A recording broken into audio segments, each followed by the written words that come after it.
কতদিনের বেতন দিচ্ছেন ওরা? 3 মাসের বেতন। 3 মাসের মধ্যে 100%-এর মধ্যে 80% দিচ্ছে।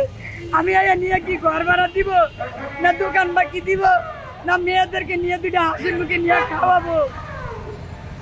মেয়েরা গালি বলে, মা তুমি আসো, তুমি আসো, তুমি এসে রবিবার আসছি, আজ এখন পর্যন্ত আমি বাসায় ফিরি নাই। আমার বাপ নাই, মা নাই, আমি এমন কোনো আত্মীয় নাই যে তার কাছে চাইলে আমি 2 টাকা পাবো। আর আমি যাদের কাছে আমার বাচ্চা দিয়েছি তারা আমার বাড়ি চলে গেছে, সবাই বাড়ি আমি একা মনে হলাম, আমি কেমনে চলি? আমার একটা ছোট বাচ্চারা নিজেদের কাপড় চুপড় কিনে দিতে পারি নাই। আমার অনেক কষ্ট, আমি কোথায় যাবো? গাড়ির তলে শ্রমিকরা বিগত 7 দিন ধরে এখানে আন্দোলন করতেছে তাদের 3 মাসের পূর্ণ বকেয়া বেতন যেটা সেটা আদায়ের জন্য। সাথে রয়েছে বিভিন্ন বোনাস এবং আরো অনেক খোরাকি ভাতা ইত্যাদি ইত্যাদি। সব মিলায় তাদের যে পাওনা, সেই পাওনার অর্ধেকও কিন্তু সরকার পরিশোধ করে নাই, মালিক পক্ষ থেকে আদায় করে নাই। তারা ঢালাওভাবে প্রচার করছে যে মালিকের গাড়ি বিক্রি করে টাকা দেওয়া হয়েছে, কিন্তু যেখানে পাওনা প্রায় 16.5 কোটি টাকার মতো, সেখানে একটা গাড়ি বিক্রি করে কত টাকা তারা আদায় করছে? আমরা জানতে পেরেছি 3 মাসের বকেয়া বেতনের মধ্যে 1 মাসের 80%-এর মতো পরিশোধ করা হয়েছে এবং বাকি বেতন পরিশোধ করা হয় নাই।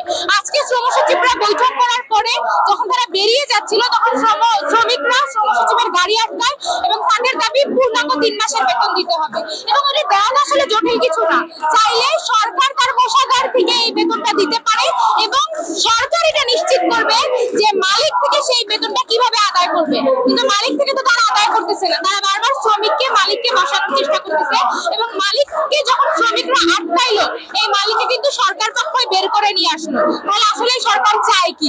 তারা তো এই শ্রমিকদেরকে ঝুলাইতে চায়, তারা তো শ্রমিকদের সাথে প্রতারণা করতেছে এবং এই শ্রমিকরা এখানে শিওর করছে, ইনসিওরিটি দিচ্ছে যে তারা আর প্রতারিত হবে না। কেউ খাবে আর কেউ খাবে না,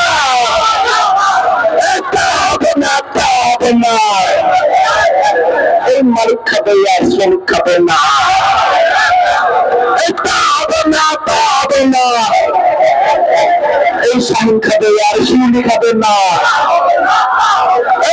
হবে না, এই পুলিশ খাবে আর শ্রমিক খাবে না, এটা হবে না, তা হবে না, এটুকুই আর নষ্ট। এই একটা লড়াই করো, লড়াই চাই। কতদিনের বেতন আটকানো হয়েছে এবং কি কি বিষয়ে আপনাদের আন্দোলন দেখতে? 3 মাসের বেতন 7 দিন এলে পরে আসি, ডেট দিয়ে 7 দিন করতে হয়, পার হয়ে গেল। আমাকে পুরো মাসের খালি তারিখ দিয়ে ফোন খাচ্ছে। এখন আমরা এই জায়গায় পড়ছি, আর 7 দিন করতে যায়, আমরা এই জায়গায় পরে আসি। কোনো সরকার কোনো খবর বার্তা নেয় না, মালিক কোনো খবর বার্তা নেয় না। আমরা কি এলে থাকি, কি এলে খাই, কি খাই? সবাই বাংলাদেশ ধরে গার্মেন্টস বন্ধ করে সবাই চলে দিতেছে, আমরা যেতে পারতেছি না। আগে টাকা নেই, আমাদের বাড়ি এলা যাবে দিতেছে না, রুম ভাড়া দিয়ে দোকান বাকি দিয়ে তোমরা চলে যাও, নয় তোমাকে যেতে দিয়ে পারবো না। এই জন্য আমরা দুঃখী, আমরা এই গাড়ি টাকা পরে যে কত সপ্তাহ হয়ে গেল, আর ঈদের আর 1 দিন বাকি আছে স্যার। আমরা কেমন করে যাবো, আর কি খাবো, কি নিবো?